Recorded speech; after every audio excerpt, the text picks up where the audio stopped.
No emails, just straight up phone calls. That's yeah, like what if you like screen your calls? I feel like that's not a very effective way. Not nowadays. Because even if No. you're waiting, because like if you're waiting for a job to call you, there's a very good chance that you also have debt collectors calling you. Right. So like I just don't feel like that many people pick up for a impromptu phone interview. Right. And that's the thing is, the phones nowadays are good about caller IDing stuff that's not even in your contacts. Like if it's a place that the phone recognizes, it won't just show you the number; it'll show you who it's from.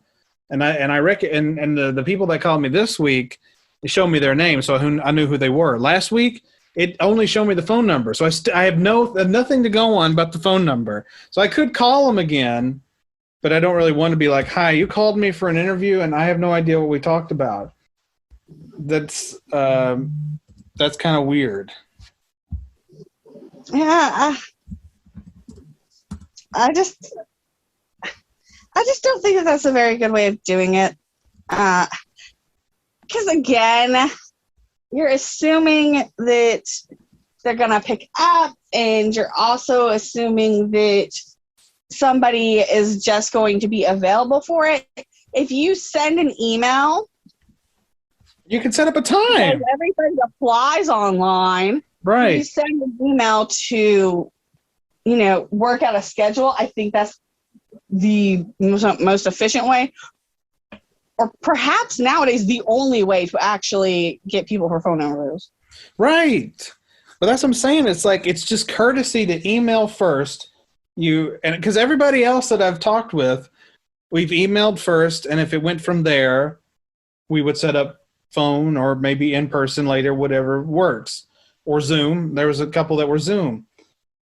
That's fine, but you got to start on the same playing field. And I feel like when you call somebody bright and early and under the guise that they still have a job, you have the upper hand on that person, and it just doesn't work very well. So, just word of advice: if you're trying to hire potential employees, email them first, and then call them or talk to them in person, whatever. After you guys have set up a rapport, because it's just Mm-hmm. embarrassing. It's embarrassing and uncomfortable. I'm glad that wasn't me. What would you have done if they'd called you and woke you up out of a dead sleep to try to do a phone interview?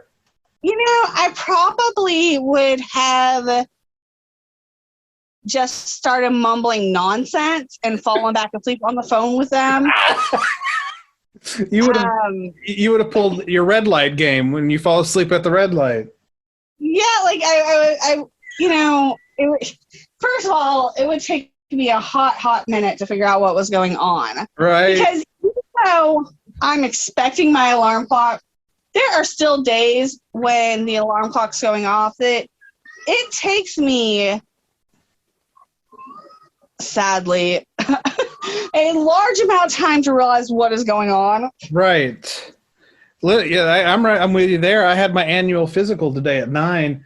I had my alarm set at 7. I didn't get up till 8. So that should tell you something right there. I kept hitting the snooze. I don't even hit snooze. It's more like an inability to come to reality. You're on Louisiana. You're in Louisiana when you first wake up. When I go to sleep, I go to Louisiana. So many people do. You would have you would have fallen asleep on the person. That'd be the greatest. I think we just found a bit for the I'm show. not expecting to wake up to that. Yeah. I'm not going to understand what's going on. I'm not going to have time to go get caffeine or anything. I'm just literally going to, once I figure out what's going on, because this random person's calling me, I'm going to try to, stay on the line, but I'll fall back asleep. Exactly. Because it's insane. You don't do that to people. Although that would be a great bit. Maybe Pork and I could call you early in the morning, pretend like we're trying to conduct business, and just to see what would happen as you're on the phone. No, you don't want to do that. Like I said, And no, you don't want to do that. You don't want to do that. Well, that's a blast. That's not right now. no. Because whenever I am in high anxious mode, I have developed the habit of sleepwalking. But it's more like I sleep beat myself up. Yeah. Because I always end up hurting myself, and that's what wakes me up. Right.